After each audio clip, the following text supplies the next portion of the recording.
안녕하세요. 아이폰 13이 공개되고 A15 바이오닉 칩셋에 대한 갑론을박도 치열해지는 것 같습니다. 이번 아이폰 13의 A15 바이오닉 칩셋은 뭔가 드라마틱한 성능의 혁신보다는 사용자 편의의 최정점을 찍는 데에 주력한 것 같다라고 하는 느낌이 드는 것이 사실인데요. 왜냐하면 A14 바이오닉 칩셋에 비해서 공정의 혁신이 있었던 것도 아니고요. 뉴럴 엔진 이외에 뚜렷한 성능의 혁신이라고 할 만한 요소가 마땅히 드러나지 않고 있기 때문이라고 생각이 듭니다. 다만 소비자들이 체감할 수 있는 사진의 성능이라든지 아니면 동영상의 성능이라든지 아니면 AI 성능 향상을 위해서 뉴럴 엔진과 GPU 그리고 비디오 코덱과 디스플레이 컨트롤러 장착 등의 변화를 줌을 통해서 확실하게 소비자 편의성을 높였다라고 하는 평가를 받고 있습니다. 그리고 이러한 변화는 아이폰 13이 또 한 번 대박의 조짐을 보이게 하는 단초를 제공하고 있죠. 하지만 이러한 사용자 편의를 통해서 승부를 보려는 애플의 포커스와는 다소 다른 방향으로 주목을 받는 또 다른 AP가 있습니다. 바로 삼성의 엑시노스 2200입니다. 애플의 A15가 사용자 편의를 극대화시켰다면 엑시노스 2200은 GPU 아키텍처의 변화를 통해서 극적인 성능의 혁신을 내세울 예정이기 때문이에요. 최근 여러 유출가들에 의해서 유출이 된 엑시노스 2200으로 보이는 AP의 벤치마크 스코어를 비롯한 상세 사양들은 엑시노스 2200에 대한 기대감을 증폭시키기에 충분한 요소였다라고 생각을 합니다. 다음의 유출 결과는 삼성 관련 유명 팁스터인 아이스 유니버스가 유출한 엑시노스 2200이 탑재된 것으로 추정되는 기기의 벤치마크 테스트 결과이고요. 이것을 타 최신 스마트폰들과 비교한 결과입니다. 가장 우측이 엑시노스 2200이 탑재된 것으로 보이는 기기이고요. 비록 아이폰 12 프로 맥스에는 살짝 미치지 못하는 스코어를 보여주고 있습니다. 하지만 확실히 갤럭시 S21 울트라에 비해서는 비약적으로 성장한 모습을 보여주고 있는 것이 사실입니다.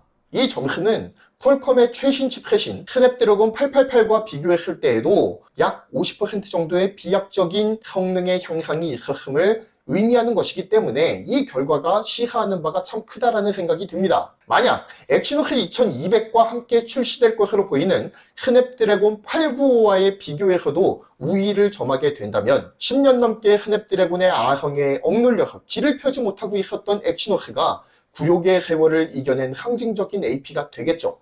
애플은 이번 아이폰 13을 공개하면서 신형 AP인 A15 바이오닉 칩셋을 선보였죠. 동종업계 최강의 AP답게 트랜지스터를 150억 개나 집적시키면서 넘사벽의 기술력을 보여주었습니다. 벤치마크 성능에서도 A14에 비해서 당연히 진일보한 결과를 보여주겠죠. 따라서 엑시노스가 A 프로세서의 아성을 이번에 넘어설 거라고는 생각하기가 어렵습니다. 하지만 이번에 AMD의 GPU 아키텍처인 RDNA2로의 전환을 통해 엑시노스가 극적인 성능의 향상을 이끌어내는 데에 성공을 한다면 스냅드래곤을 넘어서 A 프로세서의 아성에 도전할 수 있는 발판 정도는 마련할 수 있을 것이다 라는 생각이 듭니다. 다만 이 유출 정보가 사실인지에 대한 검증은 확실하게 필요해 보이죠. 정반대의 실망스러운 결과를 보여주는 유출 또한 존재하기 때문입니다. 자, 다음의 유출 점수는 엑시노스 2200이 탑재된 것으로 보이는 기기의 또 다른 벤치마크 성과인데요. 싱글코어 점수 1073점에 멀티코어 점수가 3389점으로 전작 엑시노스 2100에 비해서 대동소이한 스코어를 보여주고 있는 것을 볼 수가 있습니다. 약간의 점수 상승은 분명히 있습니다. 하지만 유의미하게 비약적으로 퀀텀 점프를 했다라고 하는 결과값은 아니기 때문에 충분히 엑시노스 2200을 기대하고 계시던 분들에게 있어서는 다소 실망스러운 결과값일 수도 있겠다라는 생각도 듭니다. 하지만 이거는 알아두셨으면 좋겠다는 생각이 드는데요. 엑시노스 2200은 아직 출시 전이에요.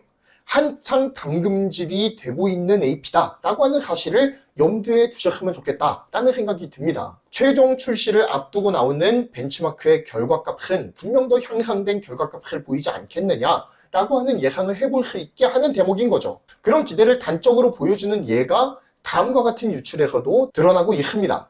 또 다른 유명 IT 유출가인 앤서니의 트위터 유출을 살펴보면요. CPU 성능의 경우에는 A15, 엑시노스 2200, 그리고 스냅드래곤 895순이 될 것이고 GPU 성능은 오히려 엑시노스 2200, A15, 스냅드래곤 895선이 될 것이라는 유출이 앤서니를 통해서 흘러나왔습니다. 물론 유출이기 때문에 정확한 정보는 아니에요.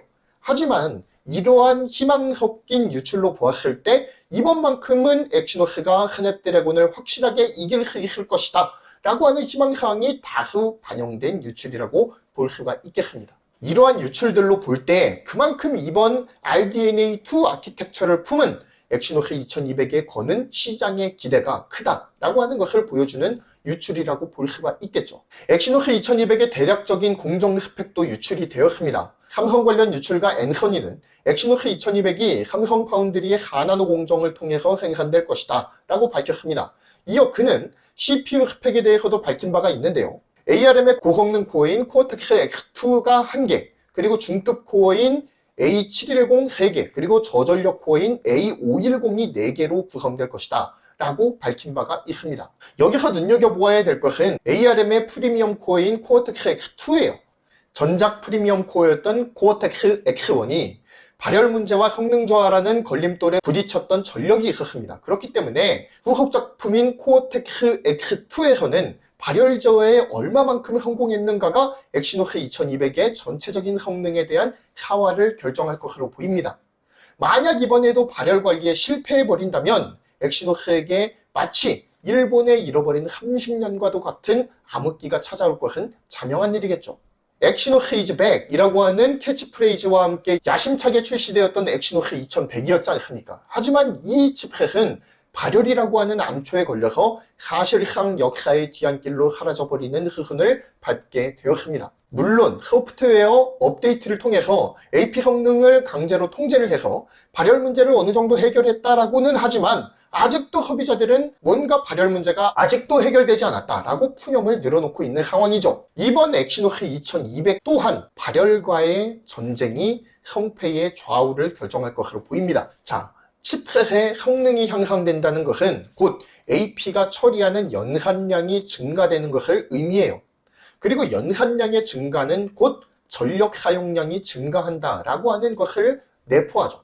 전력 사용량이 증가한다라고 하는 것은 그만큼 발열의 위험에 노출될 가능성이 높다라고 하는 것을 시사해 줍니다. 즉, 갤럭시 S22와 엑시노스 2200이 성공작으로 평가받기 위해서는 반드시 발열 통제에 성공해야 된다라고 하는 중요한 전제 조건이 있다라는 거예요. 고객들은요, 불구덩이 폰을 원하는 게 아닙니다. 게임 몇 판만 하면 뜨끈뜨끈해지는 그런 손난로 폰을 원하는 게 아니라고요. 부디 엑시노스 2200이 발열 관리에 성공하면서도 준수한 성능을 보여줄 수 있었으면 좋겠다라는 간절한 바람을 담습니다. 이번 시간에는 엑시노스 2200의 벤치마크 점수 및 유출된 정보에 대한 저희의 생각들을 나름대로 정리해서 주저리 해보았습니다. 시청해주셔서 감사합니다. 경제를 말하다였고요. 구독, 좋아요, 알림 설정 부탁드리겠습니다. 감사합니다.